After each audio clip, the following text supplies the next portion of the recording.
Hi folks, we are on the Devserver taking a look at the Eurofighter 2000. Oh yeah.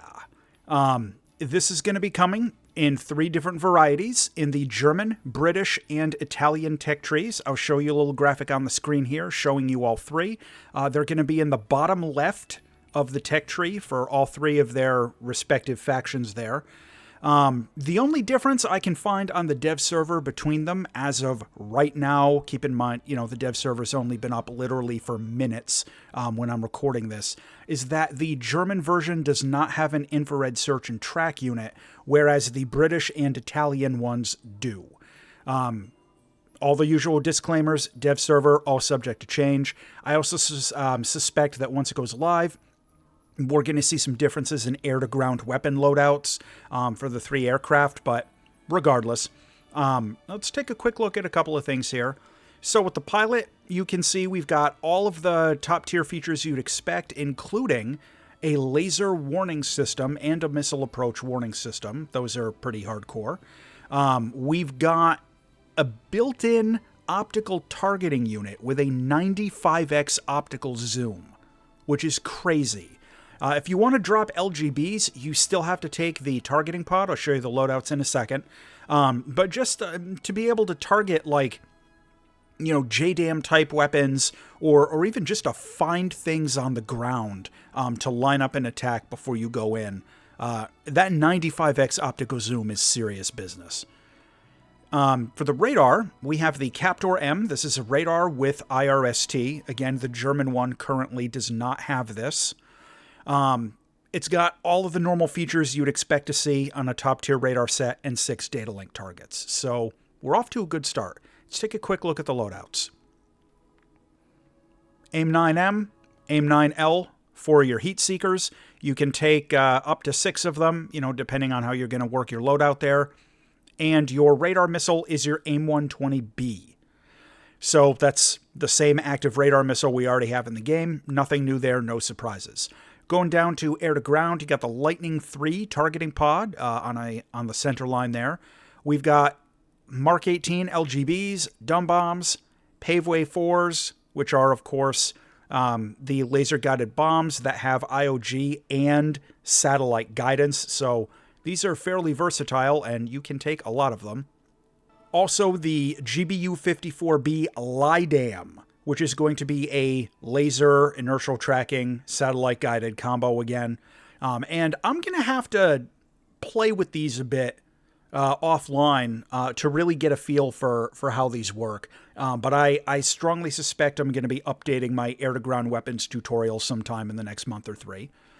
And we have the laser-guided brimstones. So those are controversial, but here they are again. And right now, all 3 of the Tornadoes have exactly the same loadouts. But again, I suspect this is going to change once the patch goes live. All right, let's get this up into a test flight. I have a couple of quick things to show you. Okay, so we are in a quick test flight. I want to show you a couple of things before I go out into a match. I want to say right up front, the flight model on the Eurofighter is cracked. This is the Devserver. Everything is subject to change. But right now, I have a maximum fuel load, and it's bugged. It showed me in the test flight screen that my fuel load was -4 minutes.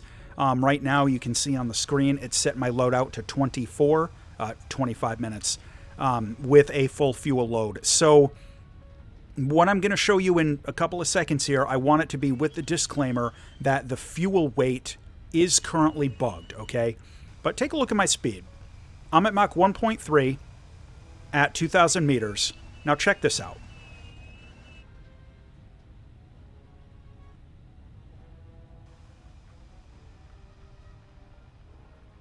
Look at that ridiculous turn. Look at that.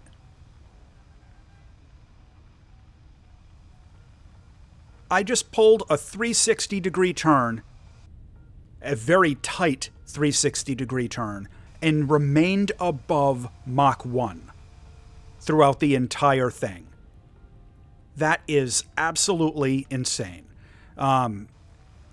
This has a level of maneuverability just in terms of like flat turn rate there above Mach 1 at supersonic speeds, similar to like an F-16 or the Su-34 at mid to high subsonic speeds, right around their optimal corner speeds.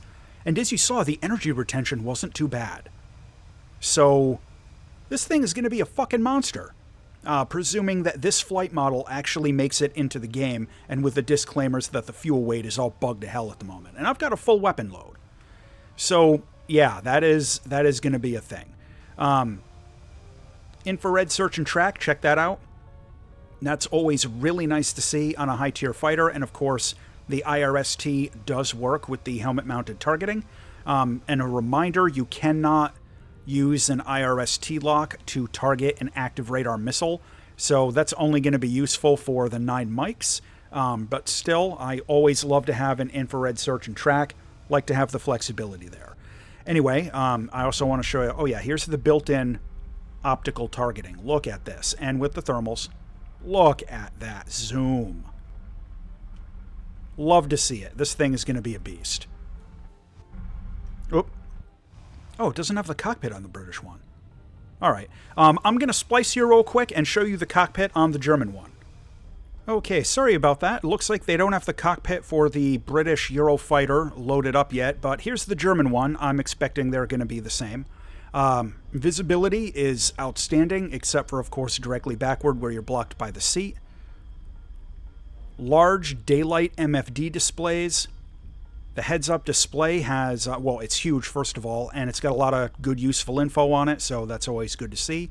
And when we glance off, again, we have basically all of the info we need. Really optimistic that this cockpit is going to be pretty decent to fly in VR. But for right now, I'm going to get this thing out into a live match and see what happens. Okay, so we're taking the Eurofighter 2000 out. We're going with the German one. I want you to notice the fuel quantity here is currently bugged. Minimum load, was set to -1 minute. Maximum load was set to -4. So we've got some issues there. I may or may not run out of gas here. I also found another difference between the German Eurofighter and the others. The German one gets the 9 Lima improved instead of the 9 Mike. But otherwise, they're the same except for the lack of infrared search and track. And let's see here. It looks like we are fighting a whole bunch of players and no bots. And everybody's in Eurofighter except for that one poor guy. So I'm not going to feel too bad about taking any long-distance shots because they are definitely going to be fighting back. And let's see what we can get here. I'm going to try and sort of go in low and hug the terrain, do a little bit of a flank move. Another thing I do want to mention, though, I discovered this in a test flight before I started recording for the review. If you look at my speed, I'm already in the red for IAS. This jet can absolutely rip itself apart pretty easily in level flight. If you just crank the throttle and go, the wings will rip off like no problem. So if you have your controls set up for afterburners, that is going to be a really appropriate thing to use on this jet. I do not currently have my controls set up for that, so I'm not going to be able to kind of demonstrate the difference at the moment. My controls on the Devserver are pretty wonky, and we'll see what we get here. Oh, yeah, the missile approach warning system. I don't have my keybind set on the Devserver to turn that off, so I may, in fact, run out of countermeasures. All right, we got a Rafale coming in. That's going to be an issue.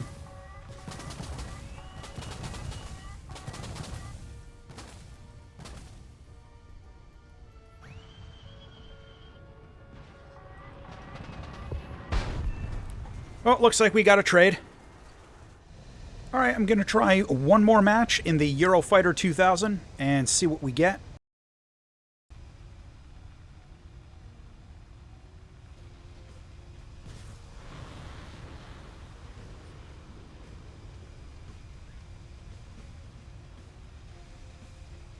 Kinda taking a long shot or two here, but you never know, we might get lucky. Just trying to keep the pressure up a little bit as I zoom in closer for some more conventional dogfighting.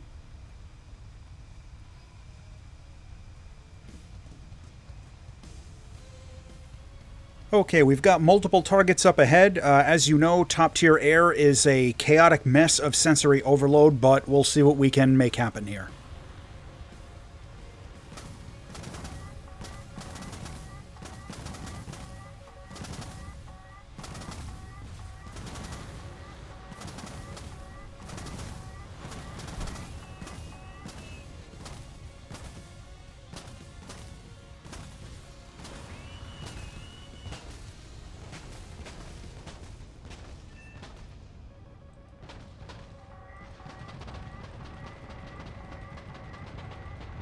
Nice.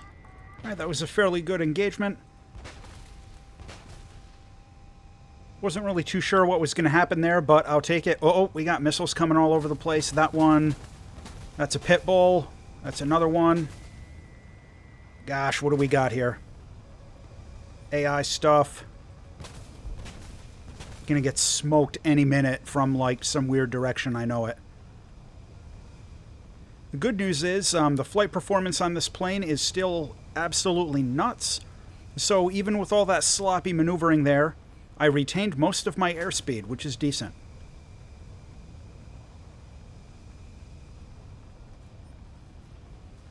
No idea what we're looking at over there. He's getting away. That one he might come into range. I'll take a yeet shot and then call it a day, I think. Maybe I'll try and get in close for the Sidewinder. A supply of countermeasures is really nice. Oh, yeah, we've got stuff coming in. Oh, that's inbound, probably for me. So I'm going to see if I can duck into this crevasse over here. Crevice, whatever. Oh, smoked! Alright, anyway, my overall first impression of the Eurofighter 2000 is that this plane is absolutely nuts. I'm really looking forward to getting it out into some live matches. And make sure you're subscribed and all that to the channel so you get the full review once the update goes live. As always, thanks for watching.